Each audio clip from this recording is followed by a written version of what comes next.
Hey there, little Timmy. It's Macho Man. Your father told me to pick you up and take you to Pizza Hut.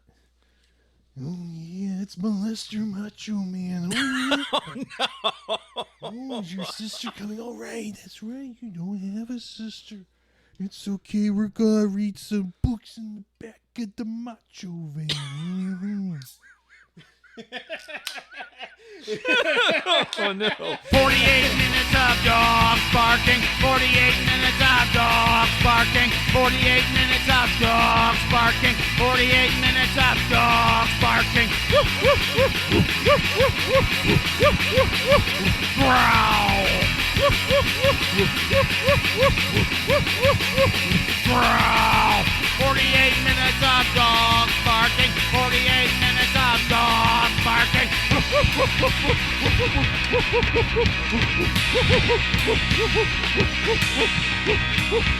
It's a real shame your dad's not around. Oh yeah. Yeah. It's a shame your father never taught you a safe phrase. Oh yeah. Oh no. Hey. Welcome to the show. I can't even. Welcome to the show. It's 40 Minutes Dogs Barking. My name is Jason. Mr. Macho Man. Oh. Out on bail on a technicality. I'm like Out to damage the neighborhood again. Oh. Jesus Christ. Full of piss and vinegar America. today. Oh boy. Man. DEI judge said, "It's okay, Macho Man. Children gotta learn somehow." Oh boy. Anyway, welcome to the show. There's no coming back from that. There's nothing I can do to recover from that. It's 48 Minutes Dogs Barking. My name is Jason. This is Brian. Hey, what's up, motherfuckers? Oh boy. Oh boy, what a day. What life. What a week. Yeah. Whoa, Boy. what eternity. I don't know about you, Brian, but I just found my new favorite food grade glycine manufacturer. Oh, no shit, man. What's up? Donghua Jinlong. Donghua Jinlong's food-grade glycine, the choice of many. Founded in 1979, we specialize in the R&D and manufacturing of food-grade glycine. Considered a top-tier manufacturer in the industry, a long-term stable partner of many Fortune 500 companies, certified by ISO 22000, ISO 9001, ISO 14001, ISO 45001, BRC, FAMI-QS, Kosher, Halal, and REACH, among other international certifications, striving tirelessly for a healthier humanity and a better life. So it was a random TikTok moment. I was scrolling through TikTok, and up comes that video, just in a bad generic AI narration voice about Donghua Jinlong, about their industrial grade superior glycine. I heard that they are actually they help form some of the standardizations used in the industry. Yes, 40 years of being in the business. Halal and REACH, which is I was not familiar with that one, but yeah, it's really one or the other. Mm-hmm. So these guys over in China, they must really know their stuff. Do they have any other celebrity endorsements? Well, you'll be amazed, Brian. We have a number of celebrity endorsements, starting with star of stage and screen, Dasha. Why is Donghua Jinlong's industrial grade glycine of high quality? Industrial grade glycine produced by Donghua Jinlong. Their products stick to strict production standards like FCC, E640, USP, BP, HIPAA, and JSFA. Both pesticides and non-toxic industrial decarbonizers have a wide range of applications. It's your top choice for quality. And not only do we have the lovely Dasha, but also Mr. Science Man himself, Neil deGrasse Tyson. Do you know what industrial grade glycine is used for? In the dyeing industry, it helps improve dye uptake. In the electronics industry, it's used as an electroplating solution additive and a pH regulator. Donghua Jinlong has been dedicated to the development and research of fine chemicals for many years.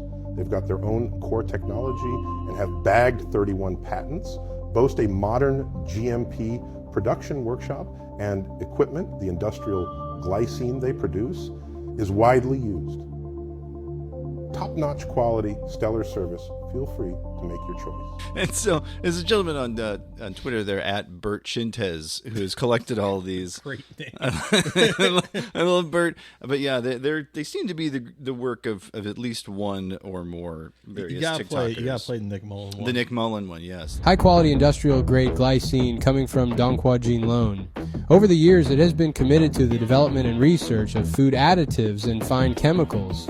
They've got their own core tech with a whopping 31 patents under their belt and a whole lot of production experience. They even had a hand in drafting and setting the industrial standards for industrial grade glycine. You can bet on quality, totally trustworthy.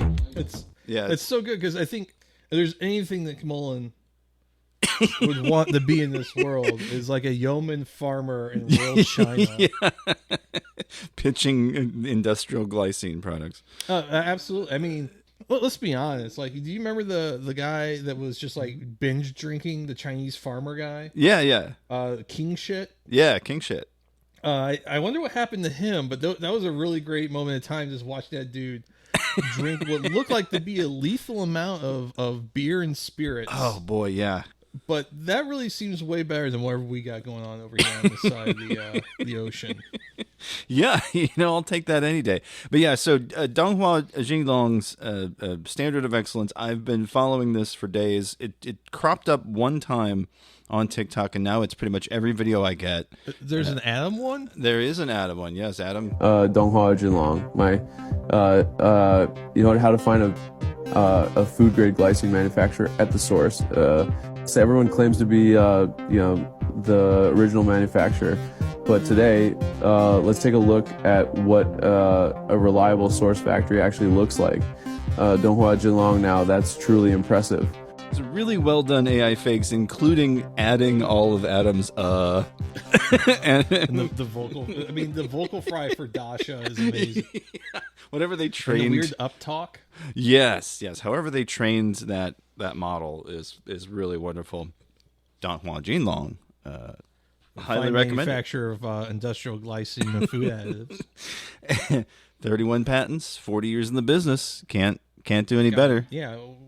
Can't fucking step to that. Obviously best in the business. Yeah. That's why they could get people like Chet Hanks. There was a Chet Hanks.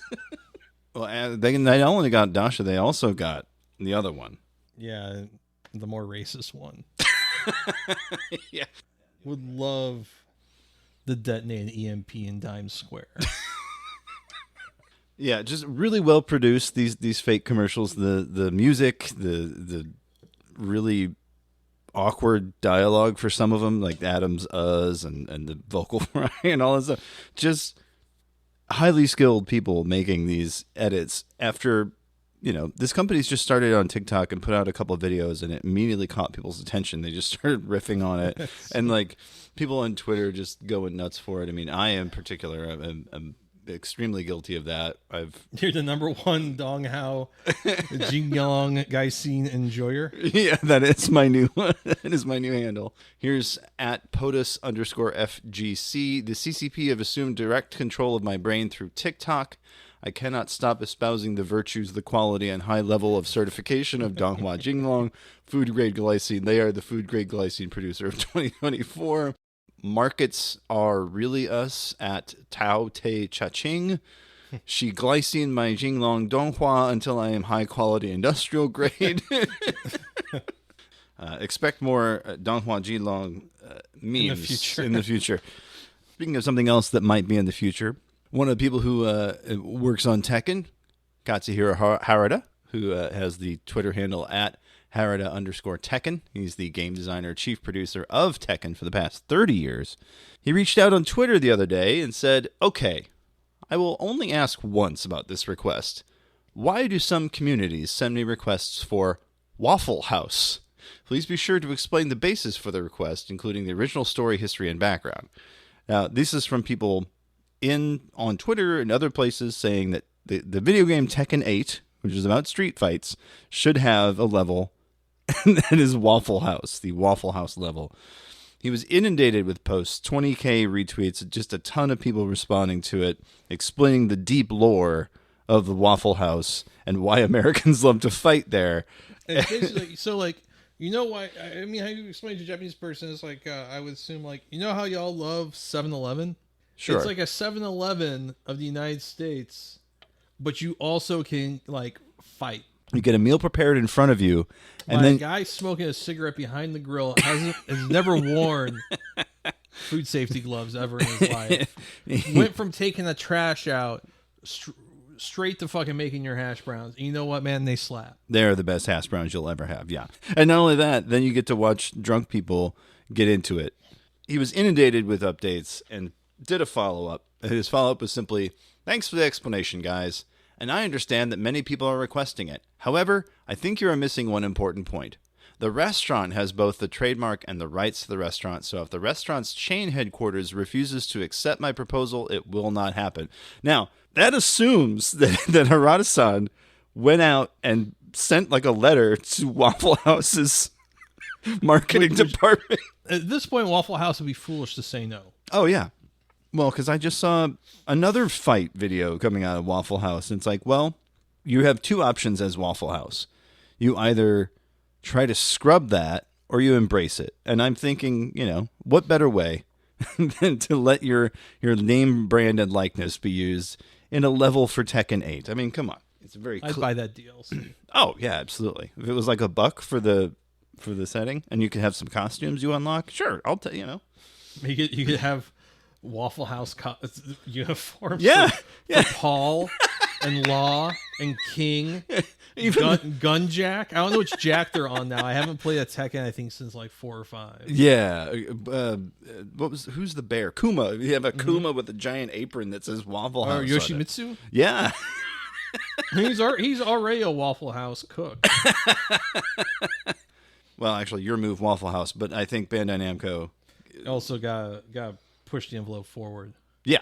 So Bill Ari posting on Twitter here, genuinely concerned for my guy here, and it's a very unsettling video. It feels like a hostage video. Before we go into this, Bill Ari's description, his account description is amazing. Freelance reporter contributing to New York Post and New York Times reporting on celebrity deaths. Oh, right. Click the highlights tabs for a fun time, 18 plus. That seems like he's posting 18 plus content about celebrity deaths. That's not good. Maybe work on the wording there, Bill. But yes, he found this video, and I think it's disturbing. Who has the best girlfriend ever? I do. Who just bought you all this stuff? She did. And all the stuff? My girl bought all of it, and I'm about to eat this, and then we're gonna chow on that after. So, happy Easter. Yeah. But we're not eating it all. Just know that. Because we gotta save some. Yeah. Budget cuts, Happy Easter. Save. So we're gonna scoff this stuff down. Relax. Because Boo deserved it. Even though we get in our arguments sometimes, I still love you, okay? I love you too. Yeah. I love you too, baby. Yeah, you better. So I just spent some money on it. Deeply unsettling. Yeah, no, if this is a bit, It's extremely good. Yeah. yeah, this is like some shit from like a found footage movie. Like, Yes. Last known photograph type of look on his face. It's just, you're going to eat that, right? But not all of it. not all of it. He's chained up in a basement somewhere and we're laughing. That's the thing. No one has come forward about any more additional source of the video. I know literally nothing about it. Guy's living in a dog crate in someone's basement. Someone replying to Bill, "I really hope this is just rage bait. Bill or I've got some bad news." Well, there's the TikTok account right there. Yeah, let's. Someone responded, "Is the GF fat?" Oh, but they took their account down. I think they nuked the whole account. Yeah, couldn't find wow. this account. Wow. That guy's dead. Yeah. R.I.P. to that dude. I hope the Chinese food was tasty. Yeah, at least that for fried rice did look pretty tight. Well, I mean, for a last meal, you can't really do worse, I guess. Yeah, but, Jesus, man. I hope he had an orange vest. Enjoy it, because I'm gonna have to. I'm gonna follow up on that. My dude dead. Yeah, I'm gonna have to follow up on that because that's not good. That guy's gonna be on one of those R.I.P. shirts. Oh yeah, being airbrushed with the dude. Did I tell you about the time at the Mills Mall?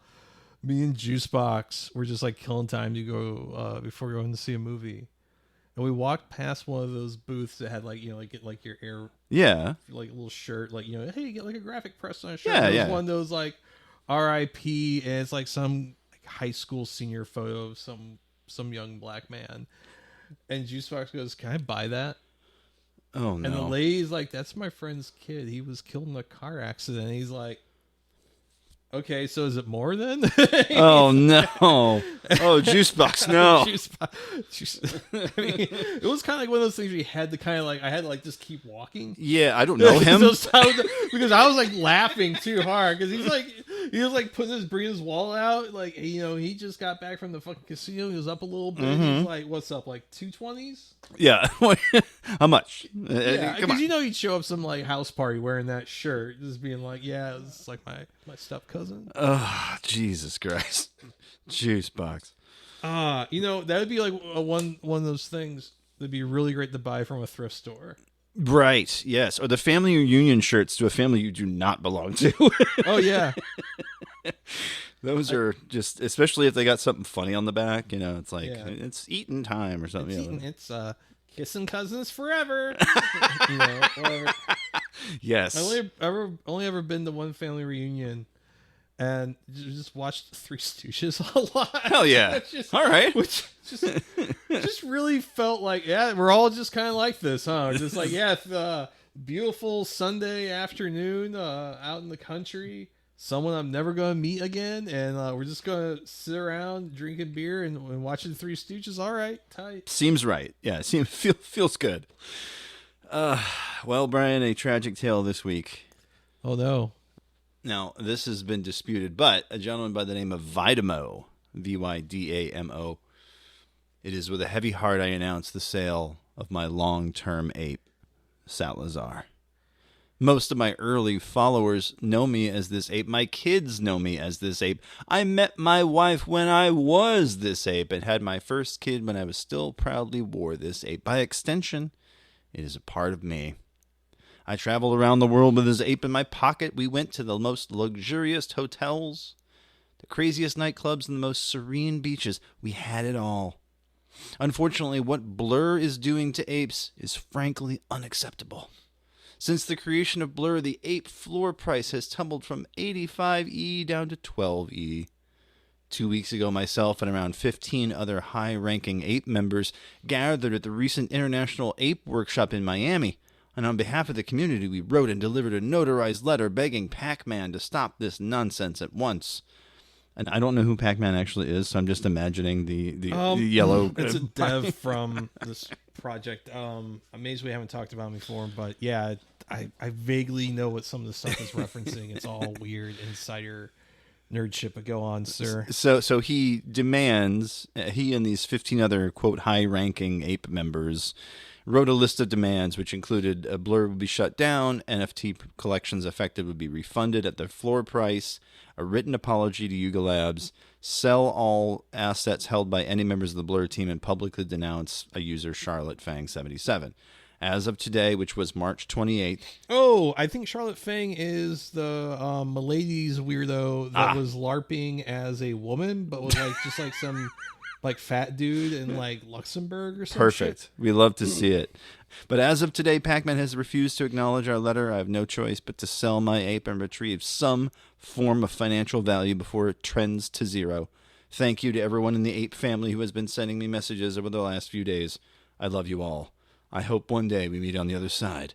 Until then, goodbye.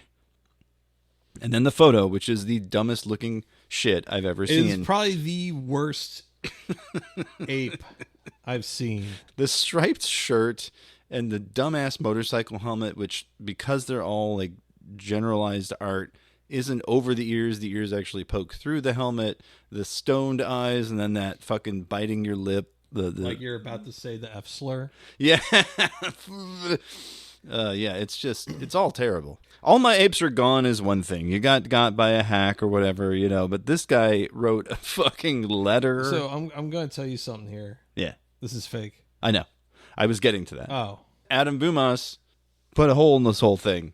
I'm very sad to report this is a bit. This NFT was sold recently, but it was sold by the man who minted it, who goes by Lloyd Ape Man at Crypto Albatross. And so, yes, that was debunked almost immediately by the folks at Garbage Day. A fantastic newsletter if you do not read it.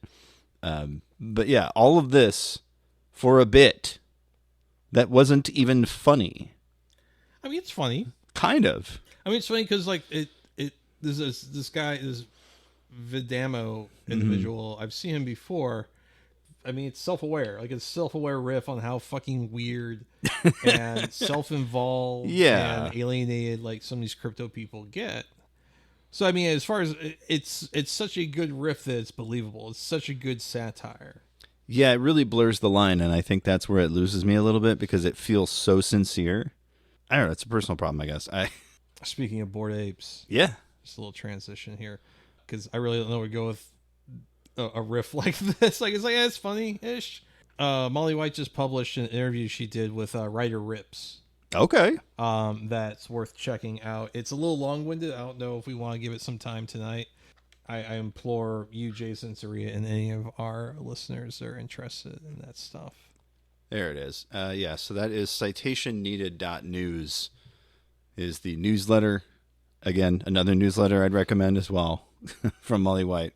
And it is a bit of a piece. It's a 22-minute read, according to this. So I read it while scarfing down possibly the worst Popeyes chicken sandwich I've ever had. No. Before heading over here. Oh, no. Oh, yeah, dude. I had like this whole entire... I'm like, man, I don't think I've had a Popeyes chicken sandwich since we were in New Orleans. And the two ladies that worked there, an older lady and a younger lady, were about to fucking... throw fucking hands. And I was like one of those things where like, this is a little upsetting. It's been a long ass day, but I'm like, this food's gonna be good. Yeah. Like, yeah. You know what? And I remember like standing in front of the dresser of the hotel room just like slamming this fucking chicken sandwich, just being like, this is giving me life. But this was the worst looking and maybe the worst prepared chicken sandwich I've ever gotten from Popeyes. Oh, man. But here's the thing, as awful as it was, still kind of slapped. Okay. This is a mockery of the concept of a crispy chicken sandwich from Popeyes, but like, is it better than what you can get from Burger King? Like, yeah, still, even though like I was the gonna bun say, itself yeah. was actually like charred. Huh. It was so weird. Like, what did you do? Did you find the sandwich behind a radiator? Yeah. Yeah, definitely look at that Molly White Rips piece. You're right. That's definitely worth a read because she does have the interview there asking him about, like, what does the future look like and all that stuff. So definitely a pro click there. Free my man. Ed Zitron getting an ad for money. It's wonderful. It literally is just hashtag money. And then the photo that's on the post is money gives you priceless things, time, freedom, and peace of mind. Earn, save, and invest. And Ed Zitron's post is simply, hey, everyone, just got an ad for something I think could help with a lot of our problems. We love to get ads for the concept of money. There's nothing that they're not selling anything. So it's Crypto Scam of the Week time, Brian. You're listening to 48 Minutes of Dogs Barking, the podcast. And now it's time for the Crypto Scam of the Week. This here from the good folks over at 404 Media. We haven't had anything from them in a minute. Jason Kobler writing this, and boy, what a hoot. The headline, Poof, You're a Millionaire. Scammer convinced investors to send him $1.5 million to build a magic money-making bot. And the subhead, Surprise, the crypto trading bot didn't exist, and the scammer used the money to buy a $204,000 Denver Broncos suite, a luxury Jeep, and a Bahamas vacation, according to the FBI. That's right. So... Robert Robb, which really weirdly similar to the Rip, like Rip and Rob. But yes, Rippin' and Tearin'. Rippin' and Tearin'. Robert. Down here at Hedonism 2. With special guest Robert Robb on keys. And Murder Brian. I'm not horny. I don't know why they keep saying I'm horny. The idea was this Robert Robb guy reached out to people. He had already been to prison for defrauding people by falsely stating Vegas casinos would be using his prototype gambling machine. After he got out of jail for one scam, convinced crypto investors to give him money to build an MEV bot, which stands for Maximum Extractable Value Cryptocurrency Bot. So the idea is that it's an arbitrage scheme. The bot trades currency for you, supposedly for guaranteed gains. That's the idea behind MEV bots. There's no indication in the affidavit that Rob's would have worked or that he ever actually built anything. So yes, here's the Telegram message. Poof, you're a millionaire. After we launch, I feel like this might be the case for some of you. Through bot use, our affiliate program, rat holdings, and the no rugs tokens. This could happen easily. That's right. The no rugs tokens? No rugs, as in it's not going to rug pull, and yet they got scammed on it anyway, strangely enough. In September, Rob told people on the crypto-specific social media platform friend.tech and on Twitter that people who have 100 to 200K sitting around could take advantage of this new bot he was building. He then explained to investors in DMs that what he was building was capital intensive and that it's theoretically good enough already to make enormous returns. Rather than build the bot, however, the FBI alleges that Rob transferred much of this investment to personal bank accounts. He sent a wire totaling $423 to Stadium Management Company, the management company for Mile High Stadium and the Denver Broncos Football Club, a 2-year lease on an executive suite. He wired $46,000 from his Bank of America account to Atlantis Paradise Vacation. That's the ocean-themed vacation resort on Paradise Island in the Bahamas. When investors asked what was going on, Rob allegedly told them, "Not going into all the details, given that you and your group are behind threats to my safety." Rob was arrested last week. The Denver Broncos and FBI declined to comment. What would the Denver Broncos want to comment on this? They were like, he was just a weirdo who had money. We just took his money. We took the weird, smelly Vegas man's money. We do this all day, folks. This is a normal, completely. God, I think like the sickest, creepiest like football fans have to be Broncos fans. Them and Patriots. Really? I can see your point on the Patriots. I feel like the Broncos it's a perverts team. Yeah, like a guy you wouldn't leave alone. You wouldn't let like house sit or like watch your dog. Is a Dallas Cowboys fan. Have you ever had someone introduce you to someone in your life and you're like, yeah, oh okay, like you start like a new job or whatever. Yeah. And as you're walking away, like, oh, that guy seems all right, and the other person goes, "No, man, he's a Cowboys fan." And you're like, "Oh fuck." Okay. Really? It's like finding out like a dude's like a fucking child predator. Like, oh, he's on the list. Okay. He has to inform me, right? He has to inform me that the Cowboys haven't been hot in like 30 years. Yeah. You have to tell me that you have this darkness in your heart. Well, see, 'cause I was thinking that was like Raiders fans for a lot of the same. I mean, Raiders fans, those are copper scrappers. Okay. People who lie when they don't need to, and people that refuse to wear sunscreen. Okay, so I'm 2/3 of the way to being a Raiders fan. Yeah. This here, coinedition.com, going into detail about the arrest. Looks like that phone's going to jail. And yeah, the weird AI generated art is just not helping. But they open their piece. The acclaimed crypto detective Zach XBT posted about Robert Robb's arrest by the Henderson police in Las Vegas. Although the actual reason for Robb's arrest was unknown, Zach XBT believes it connects to the allegation that the culprit stole $1.2 million from 11 individuals just last year. Yeah, so it says, among the details Zach XBT shared is a record from the Henderson police with information on some of the arrested individuals. He highlights Robb's arrest details, showing him as a 46-year-old suspect booked on March 20th. Zach also posted about Rob's involvement in crypto theft and fraud in December of 2023. He accused the suspect of soliciting funds from the victims for various MEV bots. According to the Crypto Detective, that's a nice title, Crypto Detective, I like that. Yeah. Rob did not deliver on the contract, failed to return investors' funds. The Crypto Detective, again, they use that same phrase, shared a screenshot with Rob denying the allegations and threatening to sue Zach XBT and others who accused him. In the post, Rob promised to launch the project and deliver on his promise to investors.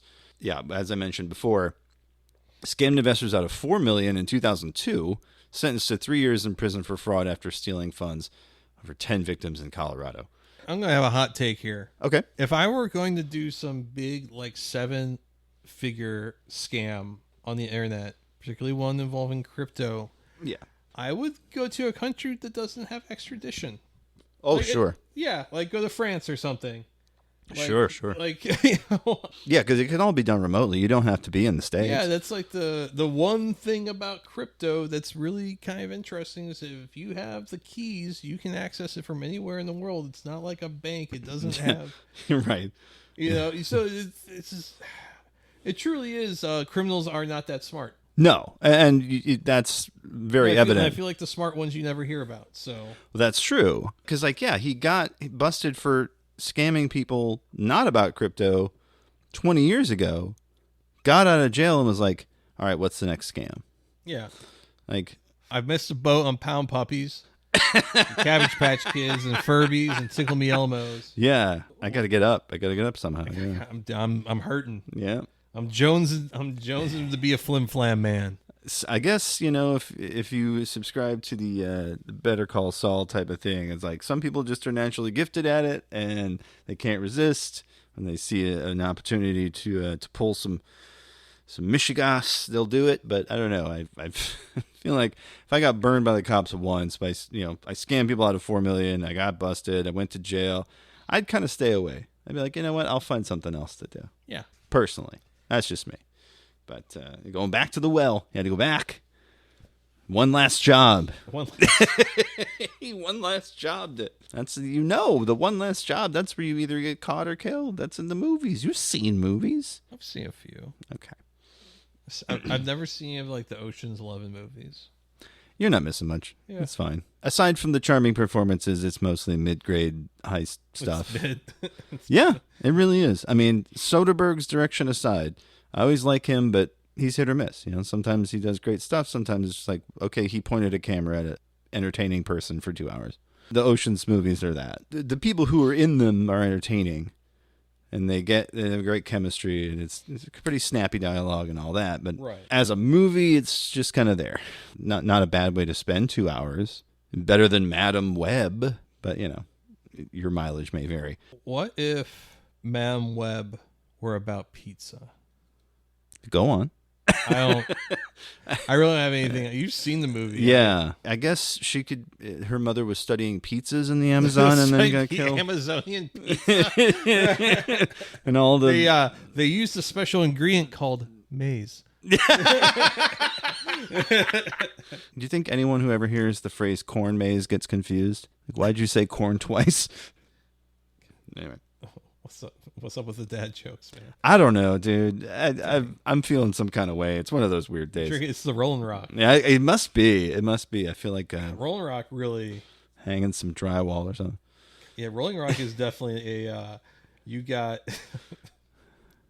Think about the tweet about my friend showed me a message where some guy said he wanted to plaster her face like a painter's boombox. Oh God. It's like, that's very sweet, but not really sure where to go with that. Oh man, Rolling Rock's pretty tasty. It really is, yeah. Speaking of Murder Brian, though, you talked about him briefly as a bit of a riff the earlier. Glass line tanks of old Latrobe. I'm going to get there eventually. This week's main topic, Brian, concerns a gentleman who goes by the name of Todd. Not actually. This is one of those weird things where the internet mutated something that started out as, you guessed it, an email forward. Probably something you'd see on like R forwards from your grandma or things like that. And it started out As a bit of apocrypha from the U.S. military's Rod Powers posted this here under military jokes and humor. It's called God Was Busy. A college professor, an avowed atheist, was teaching his class. He shocked several of his students when he flatly stated he was going to prove there was no God. Addressing the ceiling, he shouted, "God, if you are real, then I want you to knock me off this platform. I'll give you 15 minutes. The lecture room fell silent. You could have heard a pin fall. 10 minutes went by. Again, he taunted God, saying, "Here I am, God, I'm still waiting." His countdown got to the last couple of minutes when a Marine, just released from active duty and newly registered in the class, walked up to the professor, hit him full force in the face, and sent him tumbling from his lofty platform. The professor was out cold. At first, the students were shocked and babbled in confusion. The young Marine took a seat in the front row and sat silent. The class fell silent, waiting. Eventually, the professor came to. Shaken, he looked at the young Marine in the front row. When the professor regained his senses and could speak, he asked, "What's the matter with you? Why did you do that?" "God was busy. He sent the Marines." This kind of email forwardery hokum, I swear I've got this exact I'm fairly one. certain, like my grandmother, rest in peace, probably forwarded me this at some point. Yeah, so that's where it started. The Marine at this point was unnamed. He did not have a name, but he came to be known as Marine Todd. Marine Todd kind of started, you mentioned Murder Brian in the past there. According to Know Your Meme, I know, I hate using them as a source, but they were able to track this down. According to the tech news blog Technology Tell, this email started about 2004. March 20th, 2014, an image macro version was posted by Facebook user Earl Dibbles Jr. and gained more than 283,000 shares and 241,000 likes in the first 3 weeks. And it was very similar, except for the addition of the line, "A Marine was taking college classes between his deployments in Afghanistan." And of course, there's also a mention that the professor was an atheist and a member of the rotten ACLU. That's right. The ending was edited as well, adding, "God was busy protecting America's military who were out protecting your right to say stupid shit like that, so he sent me to fill in." So it mutated already once, and that was 10 years had gone by. Almost immediately, though, it started getting really wackadoo. Here's J.D. Crowley. Facebook friend of mine, actually. Yeah. Very funny and compassionate guy. Replying to Nick Mullen, a deleted tweet from Nick Mullen, but here's one of his. "A Marine came home from ending terrorism in Iraq and went to his favorite bar. He saw a cute girl and tried to buy her a drink. 'No thanks, I'm a feminist,' she said. The Marine ripped off his shirt. 'Are you still a feminist?' 'Not anymore, but I have a boyfriend,' she replied. He pulled out his gun. 'You think the friend zone scares me? I just got back from a war zone.' She sent her boyfriend a text message to break up with him and started kissing the Marine and his gun. All the other patriots in the bar got up and started clapping and didn't stop until the Marine and the girl were married. Repost if you believe love can blossom anywhere, even on a battlefield." And that started. Snake! Yeah. A lot of these tweets, unfortunately, were deleted or they don't work anymore. Swarthy Villain, Murder Brian all got involved. Luke O'Neill got involved. And Swarthy Villain is Felix Bierman from Chapo Trap House. Oh, that's right. Handle. That was the old one, yeah. Nicole Mullen. One of Nick Mullen's many alter egos. This originally appeared, I believe, in Thought Catalog, but this now is Thought.is, the story of Marine Todd. This is the first time I saw the Marine having a name. See, originally it was just a U.S. So, Nick Mullen, one thing that is undeniably true about the media and the internet is that there is an obvious liberal slant. Every day, we hear glorified stories about atheist baby-killing libs that defame God and America, disclaim morality, and attack America's heroes. For all the current talk of underrepresentation in the media, there's one group that stands out: the brave men and women, but mostly men, of our military. Using the power of social media, we reached out and got the real story of our nation's champions. We got the story of Marine Todd. Who is Marine Todd? Marine Todd is everyone that's put their lives on the line for this country and the Christian values it stands for. Marine Todd is a hero. Here is his story. And then there was the original, the image macro one from Facebook. And Dank GDL Dan, when I was in college, I couldn't go to one class without a Marine causing a disruption. It was hard to learn. And Guilty Bob responding, did a child write this? Oh God, J.D. Crowley. Let's see. Oh God, let me see if I can actually read this because it's so huge. There we go. A Marine was stopping an abortion when he overheard an atheist saying, "If God is real, then why do people get AIDS?" The Marine finished firing 1,380 rounds from his rifle into the abortion doctor and then caught up to the atheist. "God is real," said the Marine, raising his rifle. "He's real, and people get AIDS because they are bad." He pulled the trigger but didn't have any more bullets, so he knelt and prayed to God for more ammo. Suddenly, he had more bullets in his gun, and he shot the atheist and every other person on the street because it was socialism parade, he realized. Barack Hussein Obama called the army on him for shooting his socialist libtard friends, but then the army refused to arrest the Marine, and instead they lined up and saluted him. The Marine saluted back, and the army was so inspired by his courage against communism and commies that they went back to a bungler and dragged him out of his office. "But I'm the president," he cried. "Not anymore," said the army guys. "Marine Todd is president now."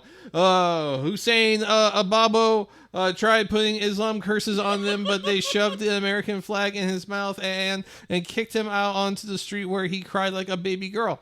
Everyone in America was finally free. President Marine Todd made sure there were no more taxes or abortions, and that being a libtard was punishable by the death penalty. Everything was so good that he was elected 9 more times before saving America from terrorism by jumping in front of a missile to save a fellow Marine. Repost this if you support our troops. We, the few, the proud, true patriots will. And they even got more and more absurd from there. So that box of millipedes posting this one. A Marine was playing Call of Duty and reminiscing about his brave warfighting service to America when some sicko libs started spewing anti-American BS over the chat. "America is bad, and God isn't real. I read it in a book by Dr. Richard Dawkins." The Marine remembered his oath to defend God and knew what he had to do. He called his uncle who works for NASA and found out where this asshole kid lived. Then one night he stood outside the kid's crappy house and yelled, "If God isn't real, how do you explain this?" and lobbed a bunch of white phosphorus grenades through the window. The house burnt down and all the libs are dead. Richard Dawkins also died of grids, but no one cared. And that Marine's name was Ronald Reagan.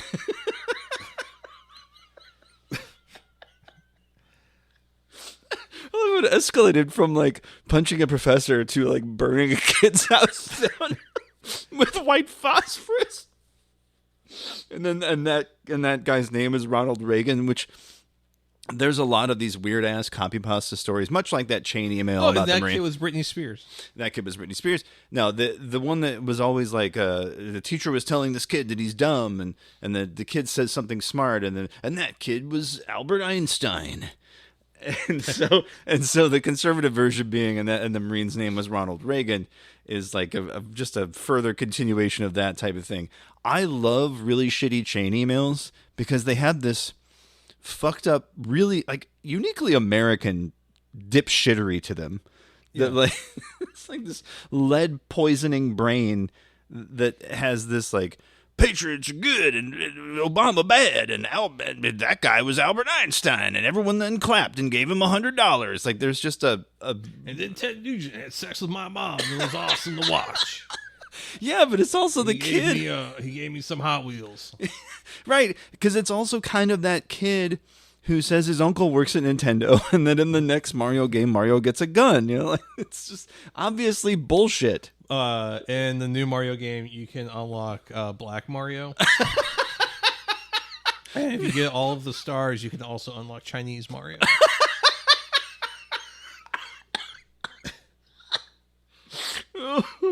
In Mario Odyssey, did you ever have a kid growing up pull that? Like, I got a cousin that works at Nintendo. I fell for them. I never actually tried pulling the uncle who works at Nintendo bit. No. I had a kid in my 6th grade class say that his brother worked on like translation for like a Squaresoft game, and my brother happened to own a copy of it. So I checked the manual, and there was no one with his last name. Huh. And I was like, "Your brother did not work on Parasite Eve." Uh-oh. And he was like, that must be the first edition. They amended the credits in like a reprint for Greatest Hits or something." And I'm like, I don't know, dude. How about you go to hell? Because there was a Upright Citizens Brigade sketch where I said I have the titular line in Out of Africa. I think my favorite one of those is I have the titular line in Star Wars. Yes. Boy, I'm sure sick and tired of all these Star Wars. Or I can't wait to get out of Africa. Meryl. Is it Meryl? Yeah, he calls the character by Meryl Streep's name. And the guy is the fucking poo on the stick. Oh. That was the poo on the stick episode. That's right. Fuck, man, Upright Citizens Brigade's so fucking funny. Say I had the titular line in Star Wars. Say it. There is no titular line in Star Wars.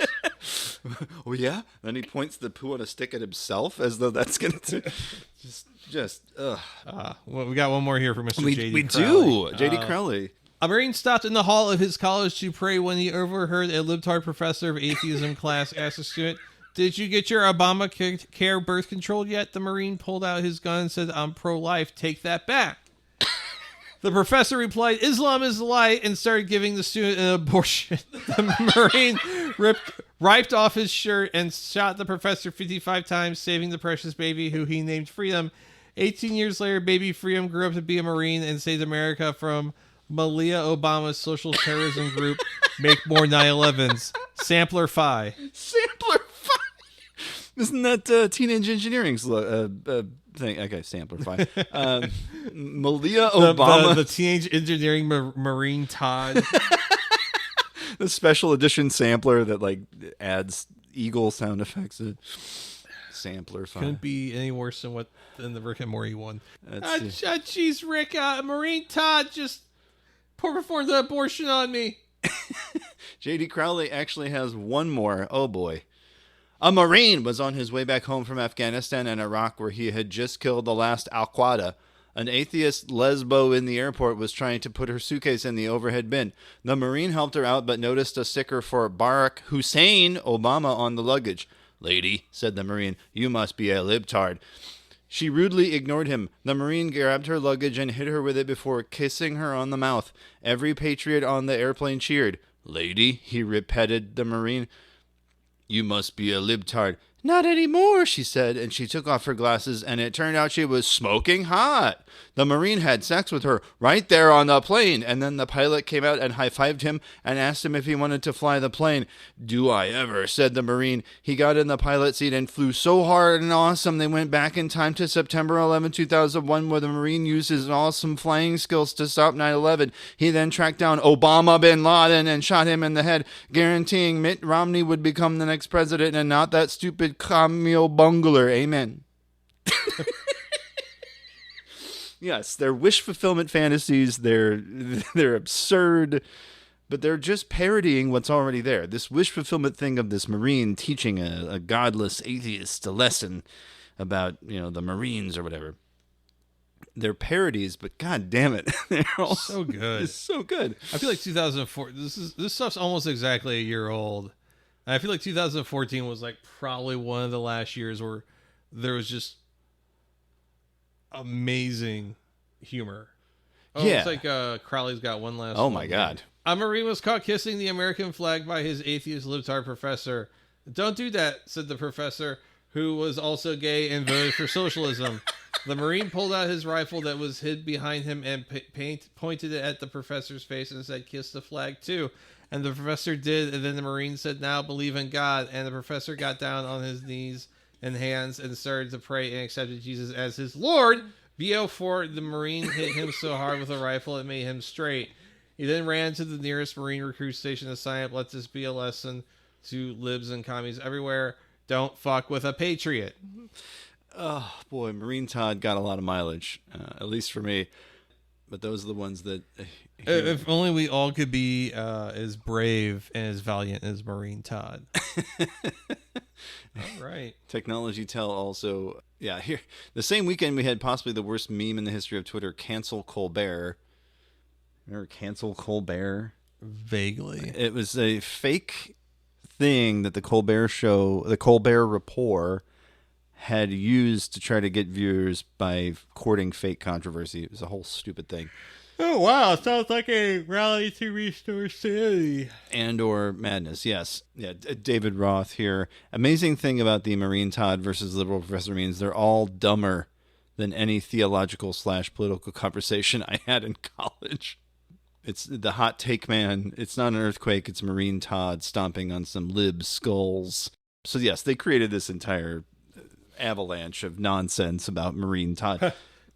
Oh, yeah, interesting early tweet from Matt Chrisman. The Chomsky-Foucault Marine Todd debate of 1971 was notably for employing an unusual number of choke slams. Swarthy villain also. Marine Todd owned Professor Cornel West with his essay, Slavery Was 500 fucking years ago. There was kind of a thing happening there where political people and very funny people and some of the weirdest meme folks around were just getting in on the same joke, dunking the same turd in the same toilet. But honestly, it slaps. It bops. It's a good one. If you ever find yourself on the receiving end of an email about a roided out Marine punching a libtard professor, well, you have Marine Todd to thank. Gawker even got in on the action. They're describing the meme. It's perfect, really. The ACLU professor who speaks in run-on sentences, the mixed tenses, the lack of grammatical commas, the violence in service of holy patriotic virtue. It's the story of us. Whatever his providence, Marine Todd can't stand up to the snarky lefties of weird Twitter who began to embellish his exploits ad absurdum. And yeah, it looks like they go back to Elias is Quith.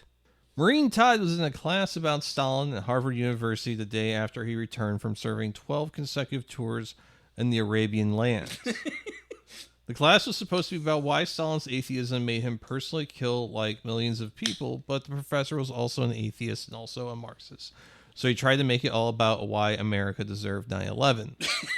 America deserved 9/11, said the professor to the class. It was really quiet at that point because everyone in the class was too afraid to call the professor on his racist BS because they knew they had friends in high places in the government as well as Hollywood. Everyone was too afraid except for Marine Todd, that is, because he had actually engaged in real battle with real atheists, Muslims. You don't scare me at all, Marine Todd said to the professor, who was smiling the same way Barack Obama does after he hangs up a call from the IRS about which conservative activists to arrest for no reason. If you're so sure there's a God, the professor responded, then how come you don't kill yourself and go to heaven? Marine Todd stood up after hearing this, and the whole class was really quiet because they knew something important was about to happen. Marine Todd pulled out a Bowie knife and started walking towards the entitled professor, who, by the way, was only around 5 feet tall and also had a ponytail. The professor said, "No, you can't do that. This is a hate crime." Before he had a chance to pull out his ACLU card and call the NAACP, Marine Todd had ended his reign of terror with a judo kick to the face. "Get some," Marine Todd said, while the professor, who had boot marks all over his stupid face, held back tears and crawled away out of the room on his hands and feet. Marine Todd then got a standing ovation from the class, and a lot of the girls were thinking about what he would look like naked too. That one got a paltry 123 retweets. Yeah, that was a lot back then. That would be doing solid numbers nowadays. That would be all over the place. But yes, the most important people saw it and further fucked around with that idea. We love Marine Todd. It's kind of waned in interest if you're looking at the Google markers here. It kind of peaked and valleyed. 2014 would be the height, and then every couple of years somebody rediscovers it. Just delightful. We love Marine Todd in this house. This town, we salute the flag. Indeed. And we punch atheist liberals. And we kneel for the DoorDash driver. The DoorDash driver. We sure shit don't kneel for Barack Hussein O'Bungler. Barf sack O'Crumbo. That was my favorite one that I ever heard. I think that's Matt Chrisman. He repeats it a lot, but I swear I heard it somewhere before that. Barf sack O'Crumbo. Barf sack O'Crumbo. Actually, I used to read in Something Awful on the forums there. One of the threads they have is someone goes to Free Republic and pulls posts from Free Republic and then reposts them to Something Awful, so that Something Awful people can just dunk on them without having to sign up for a Free Republic account.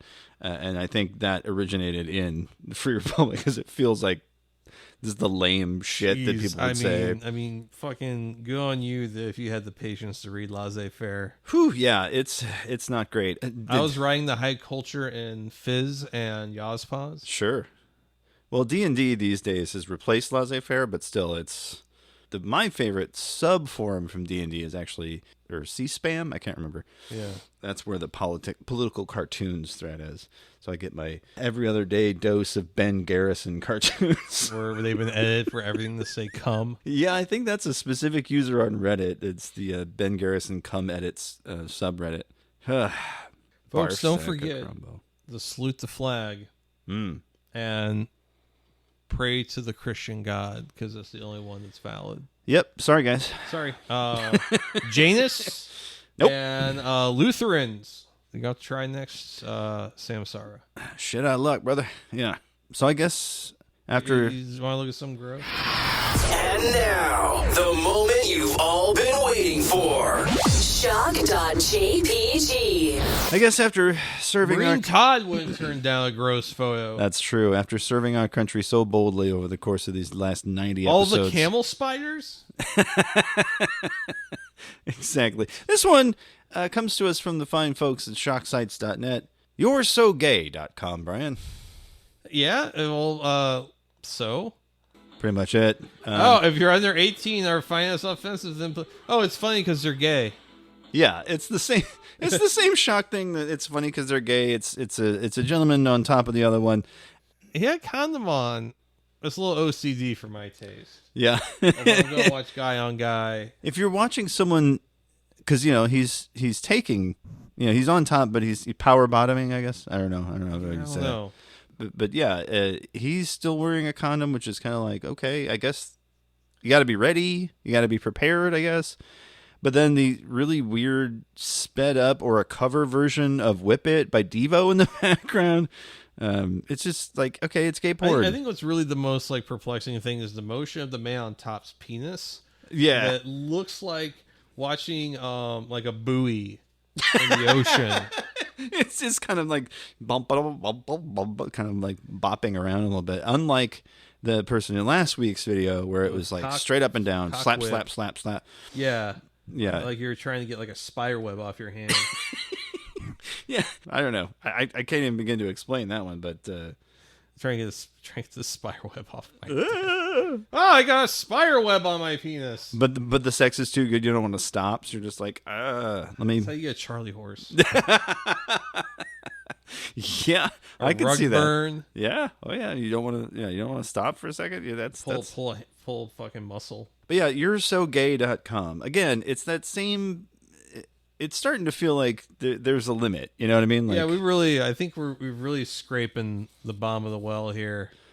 Yeah, and I've kind of made it my personal mission that we're going to get to episode 100, and then shock.jpg will not be a thing anymore, because I think we'll have really run the gamut. We've really, well, we might revisit a classic or something, like. Well, I mean, what's left? Like BME Pain Olympic? Yeah, when we're getting into the real extreme stuff, because even Chase No Face, right? Or stuff with people, degloving their penis, and it's just like there's a certain amount of pain that I'm willing to go through for this show. You're saying you don't want to show one of our esteemed guests A man degloving his penis. No, no, something feels wrong about that to me. I don't know.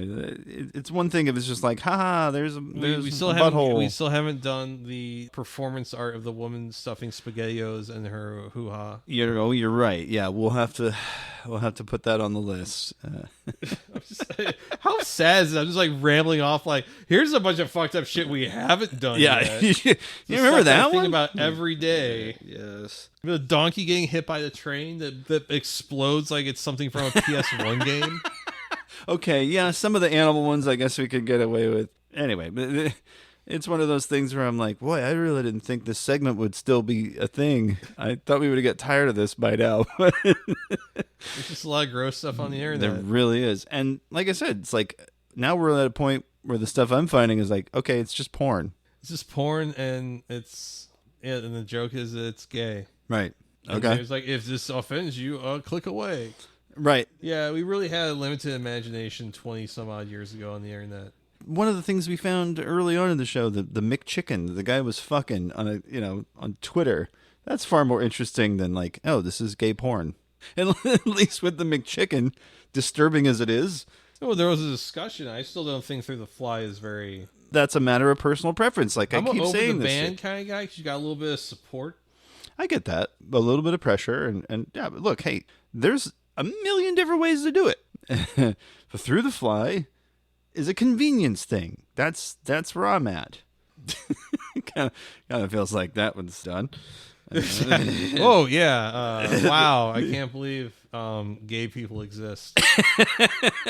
I know. It's funnier when we do it and not one of our guests. All right, Brian. Well, I guess it's about that time. It's time to do the breath mint. It's time for your mom's favorite part of the show. It's time for the breath mint. I don't really have anything. Okay. It's been a weird week. Just been running around like a goddamn fool, working out, being Nice. miserable at work. Yeah. Went to going to physical therapy and then realized, wow, this is really fucking expensive. Yeah. And it doesn't go against my deductible, which is one thing because my employer has a deal where if after $500 out of pocket against your deductible, you can get reimbursed. Mm-hmm. So I was like thinking, like, well, even if it's like, and I can get that money before I pay the bill. I just have to submit the bill and all that. Something like, oh, if it goes against my deductible, whatever. And then it's like, oh, so it's $65.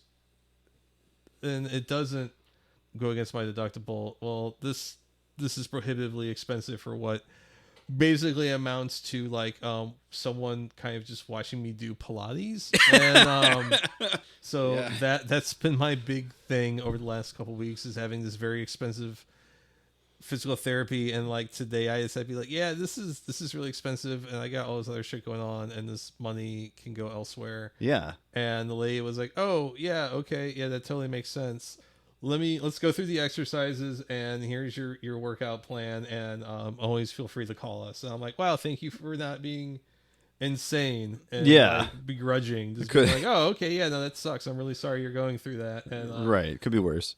The long and short of it is having a long COVID really created a period of less physical activity than I had before, and I like have some stuff like in my hips and one of my knees from like skateboarding as a teenager, and like other things getting slammed around during Ferguson and just getting older. And I kind of wanted to get ahead of it before, like, I don't know, I look at some of the guys like I work with, and these guys have been working on motors and cranes for 50 something years, and now they can't stand up straight. Yeah.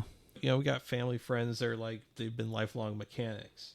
Their motorcycles have to have certain types of handlebars because like they can't have them too like straight in front of them. They have to be like above they have to have the big fucking hog handlebars on their Harleys and shit. They can't have like the short ones like you would have like on a sports bike.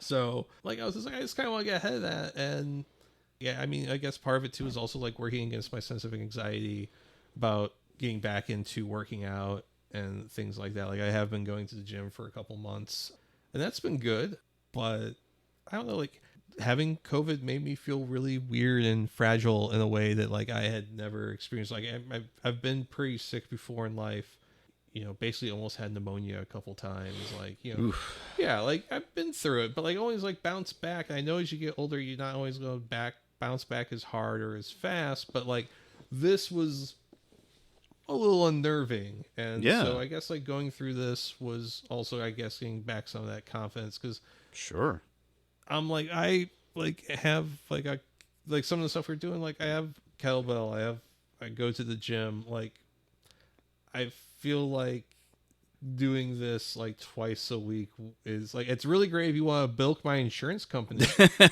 Because I see how much they're charging my insurance company. They're charging them like $500 and some change. Like, yeah, I get it. Like, you guys want to keep me here because like it makes y'all a ton of money. Sure. But like this ain't doing outside of like the first couple visits wasn't really. It's not doing anything for you.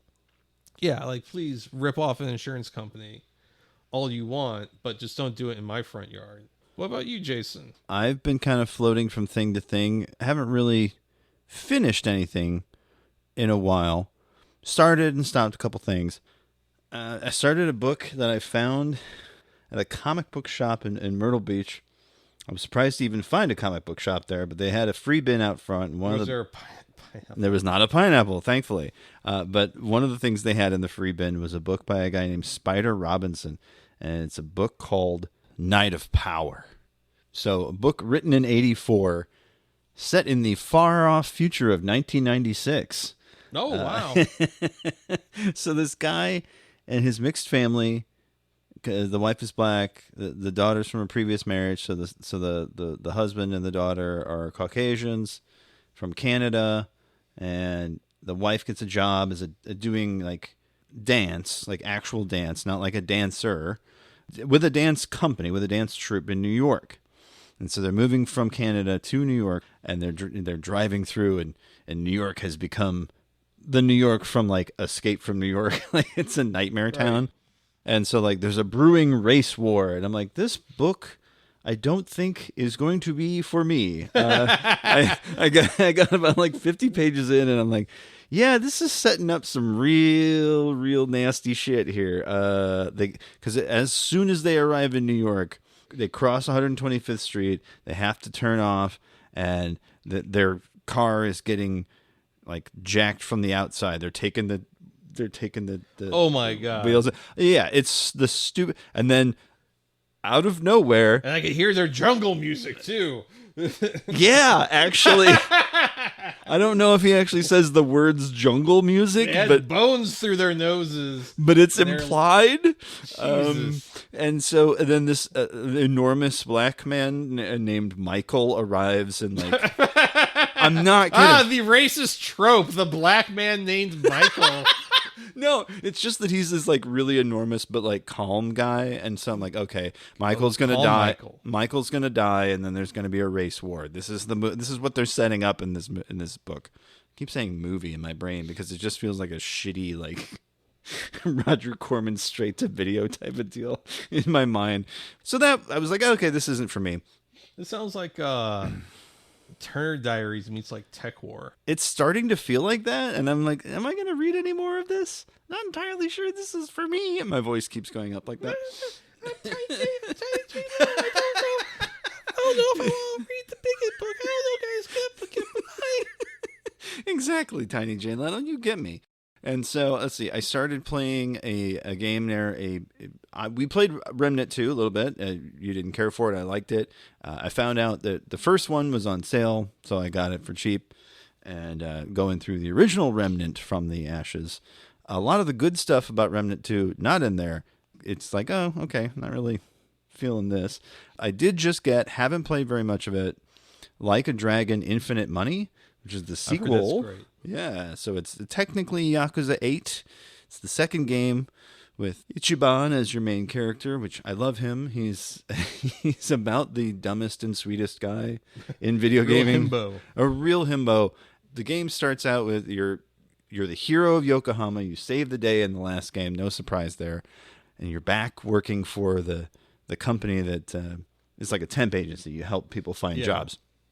But then things start to go wrong, and he asks the girl, the Sachan from the team, out, and has this great date. But then he says something about like on the first date how they should get married, and so like they kind of fall out as friends. Like, things are starting to go back down for him, and he loses his job at WeWork. And like, I'm like, oh man, this is the part where he has to go back to zero, and everything sucks. And like, okay, but I'm not that far into it, but it's a Yakuza game. You can't go wrong with those. I love them.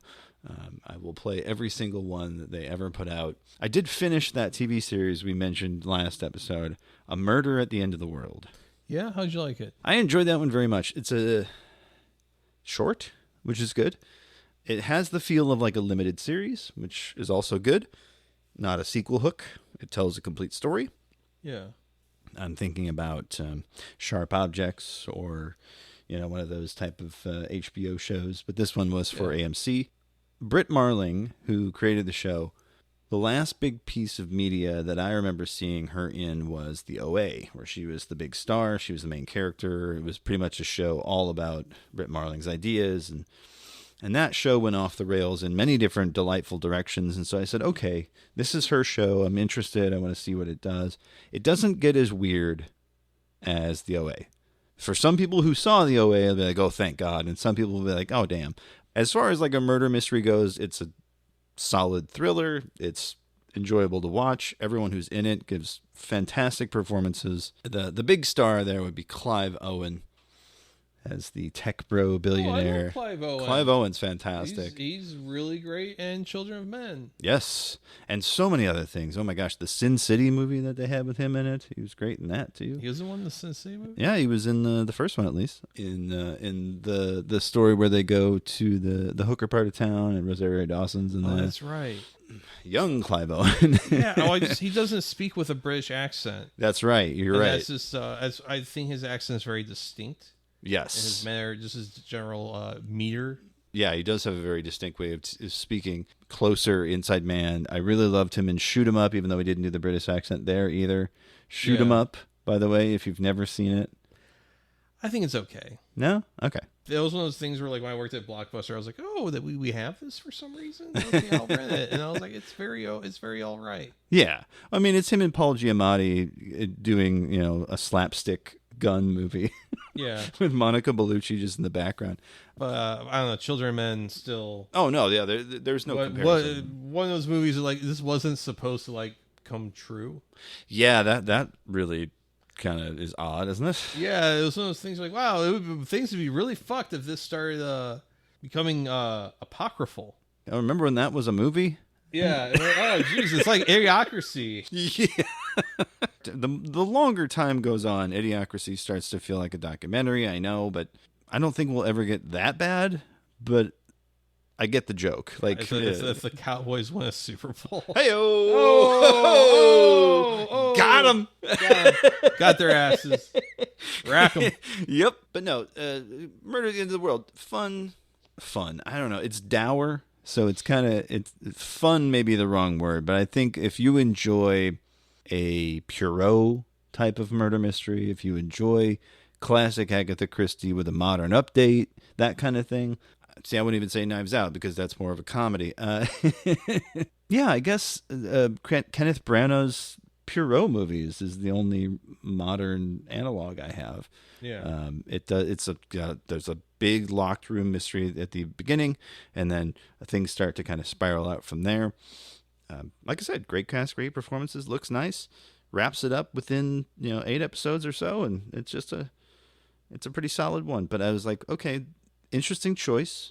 You made some wild swing for the fences TV with the OA, and then this is your next project is something a little bit more laid back, a little bit more sedate, I guess. Yeah, and that's fine. Let them give you the money for it, but I'm like, okay, where's the weird twist? What's gonna be the reality breaking thing that's gonna happen in this? And it didn't happen, and that's fine as well. Oh, what else you got there, Kunis? The last thing I have is I never saw this. I didn't realize it. I'd forgotten it was a thing. A sequel to Guillermo del Toro's Pacific Rim called Pacific Rim Uprising. Yeah, so a sequel to that, but Guillermo del Toro's not involved.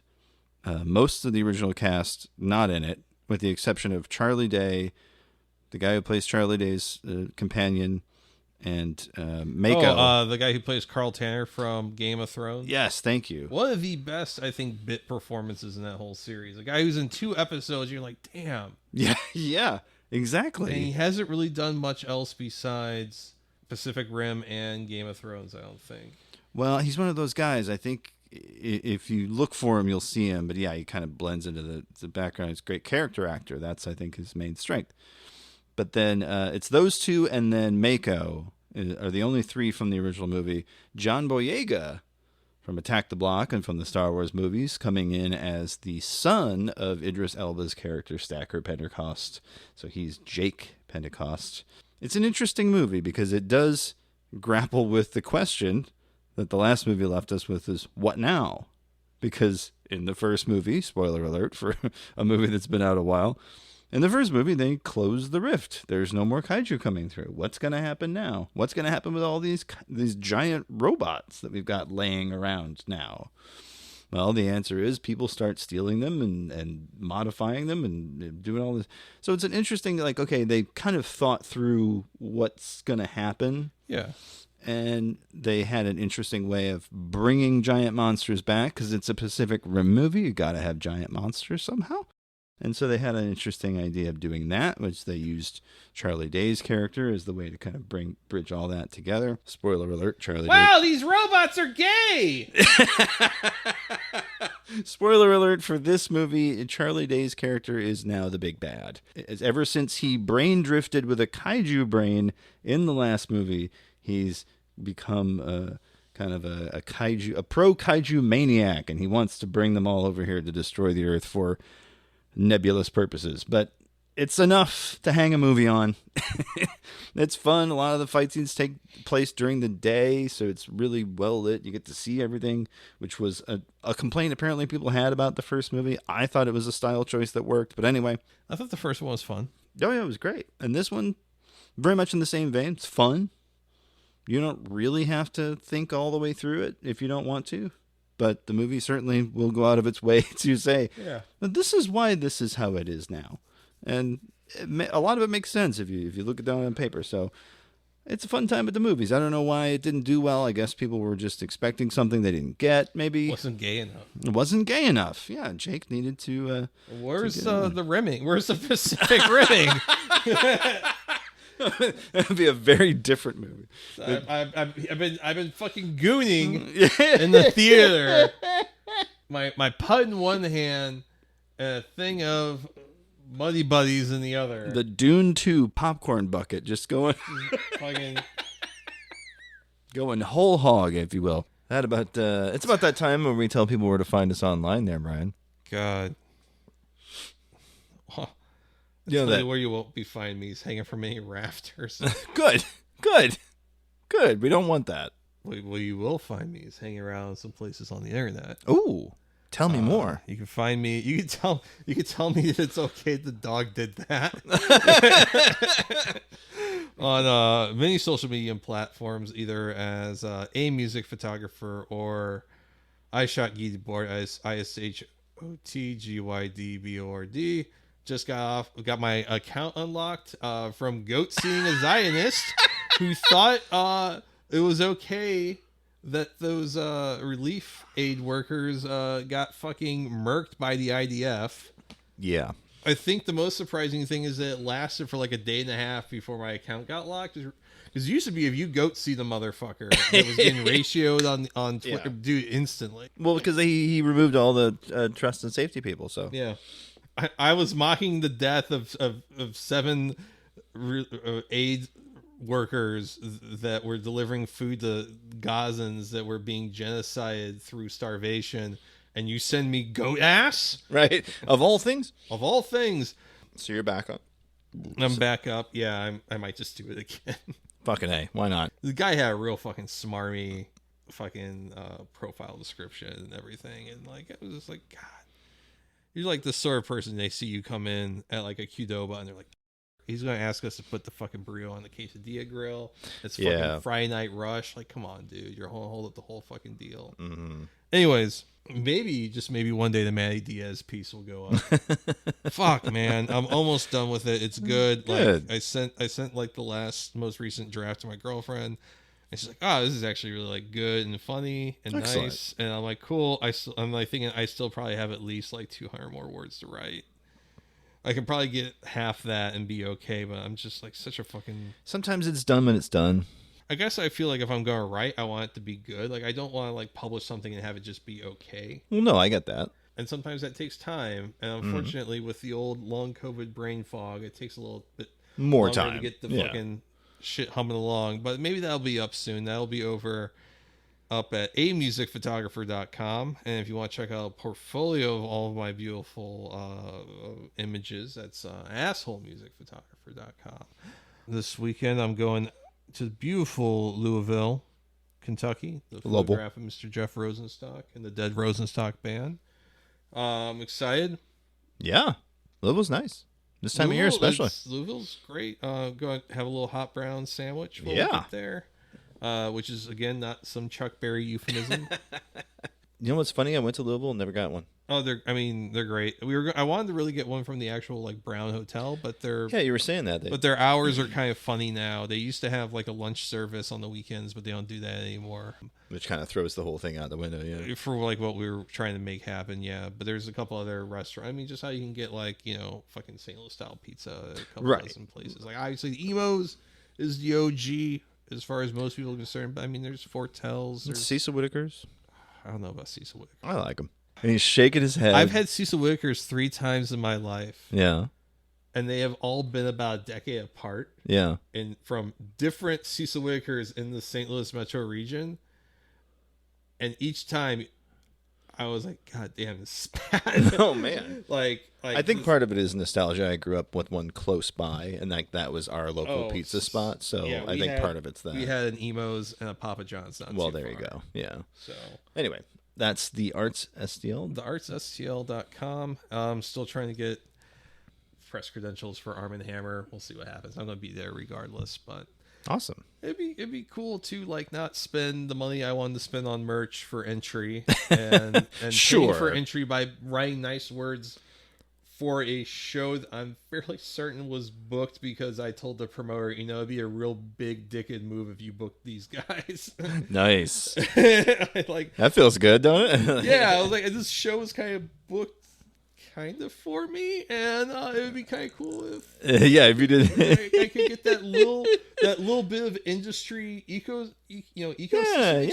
exchange. So I could write nice things about these people that I like a lot. Can you just give me a little taste? Crease his palm with silver is what I'm saying. Please, Jason, where can they tell you which porno mags have pee in them? Don't bother with that. I already know. But you can find me on Twitter. Folks. You can find me on Twitter. It's at Videocrime, VIDEOCRIME. You can also find me Blue Sky and most other social media networks that have an opportunity to have the name Videocrime. Well, that's got to be me, with the notable exceptions, of course, of Instagram and TikTok. There, I am Laser Goose CEO. That's laser with an S. Now, if you want to get a hold of either one of us via official channels, well, you can do that via the following. Shoot us an email, Jason at 48minutesofdogsbarking.com, Brian with a Y at 48minutesofdogsbarking.com. Give us a call, 314-246-9766. That's 314-AHOY POO. And you can always support the show, patreon.com/48minutesofdogs. 2 things about the Patreon. Number 1, the 10 members at the $10 level, Garo Monster Home Delivery is still in effect. If we get 9 more, we can make this happen. And the other thing is we have a new Patreon exclusive kind of a sub show, I guess, called Thanks I Hate It. And that's where we have some cut content, some stuff that, we kind of hang out and talk during the show or after the show, or stuff that gets cut or whatever it is. I kind of mashed all that together. Just had a lengthy diatribe here. I think it's probably going to be... You might find some of that stuff. Figure out what weird things have come out of my butt. on this week's Thanks I Hate It. Yeah, so Thanks I Hate It is going to be Fridays in the early morning. The show itself, as you probably already know, is Wednesdays, so we'll have a couple days in between. So you for have you that to- little weekend. a little bit of a refractory period. You have can yourself enjoy a nice little Chianti, and just kick back and listen to us asking if it's okay to kill yourself if you don't write good anymore. I mean, that's what Hunter S. Thompson did. He was like, yeah. Fuck it. Well, he always kind of knew he would go out his own way, and I guess that's one way. Yeah. Well, that about does for the program. As we always say at this time, namaste, good luck, and eat the knife. And don't forget, give mommy yes, good talking. That's right.